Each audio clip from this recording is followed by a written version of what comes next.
So the Pixel 9 Pro XL is Google's big shot for 2024. But does it really deserve the title of the best smartphone this year? Most people are still giving that nod to Samsung's Galaxy S24 Ultra. Google's definitely stepping up and they're finally giving Samsung some real competition in hardware. But does the Pixel 9 Pro XL have what it takes to dethrone the Galaxy and claim the title of Android King? Well, let's find out. Starting with size, these two phones are almost identical. Both have 6.8-inch displays and their dimensions are super close, just 0.1mm difference in thickness. The Pixel weighs 221 grams and the S24 Ultra is slightly heavier at 233 grams. But honestly, you'll never notice that. When it comes to the display, the S24 Ultra have a slight edge with a higher pixel density, but it's not a huge difference. What you'll notice though is Samsung's Gorilla Glass Armor. It's a new type of glass that's tougher against drops and scratches and also boosts clarity with an anti-reflective design. And it works. I've used the S24 Ultra for 8 months and there isn't a single scratch on it. Something I can't say about any other phone I've owned. The anti-reflective feature is a game changer too. It cuts down on glare, making colors pop and blacks look deeper. The Pixel 9 Pro XL still uses last year's Victus 2 glass, which is good, but it's not Gorilla Glass Armor good. That's the first big difference you'll notice. Now let's talk chipsets. This might be the most significant gap between the two phones. The Pixel 9 Pro XL's Tensor G4 chip isn't a huge upgrade over last year's G3, showing only about a 15% improvement in benchmark tests. But when you stack it up against the Snapdragon 8 Gen 3 in the S24 Ultra, Google is lagging behind almost a generation or two. In CPU performance, the S24 Ultra scores 40% higher in Geekbench tests, and in Antutu, which measures both CPU and GPU, the gap is over 60%. If you're just scrolling through social media, watching Netflix, taking photos, or doing some light gaming, you probably won't care. But if you're into more demanding tasks, you'll definitely notice the difference. Battery life is another critical factor.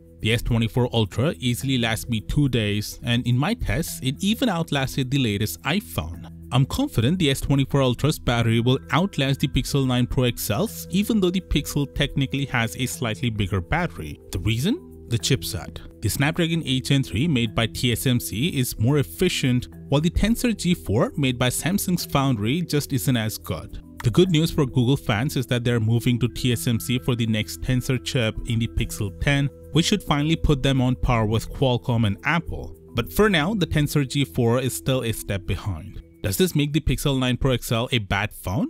Not at all. It actually has some advantages over the S24 Ultra. For example, it has 4GB of more RAM, which is partly reserved for on-device AI, making everything run smoother. Right now, 12GB of RAM is plenty, but as AI features get more advanced, that extra 4GB might come in handy.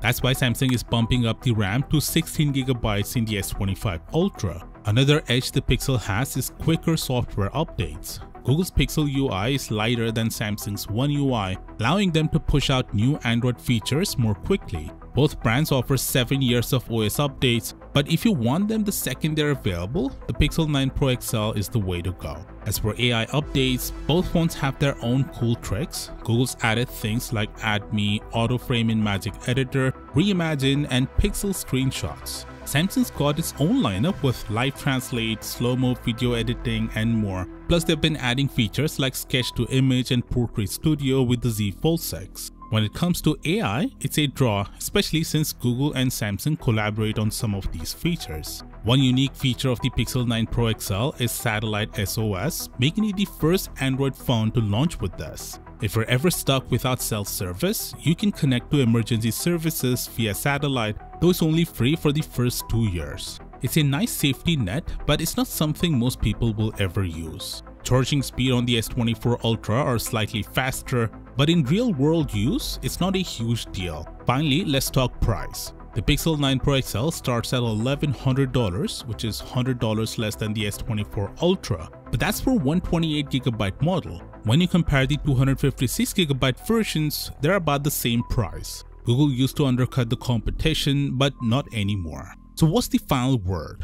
Has Google done enough to make the Pixel 9 Pro XL the new king of Android? Sadly, the answer is no. Don't get me wrong, the Pixel 9 Pro XL is a solid upgrade, And if it weren't for the chipset, I might have had a hard time coming to this conclusion. But the S24 Ultra excels in the fundamentals: better performance, superior battery life, improved thermals, and a better display. In 2024, there can only be one king, and it's the S24 Ultra.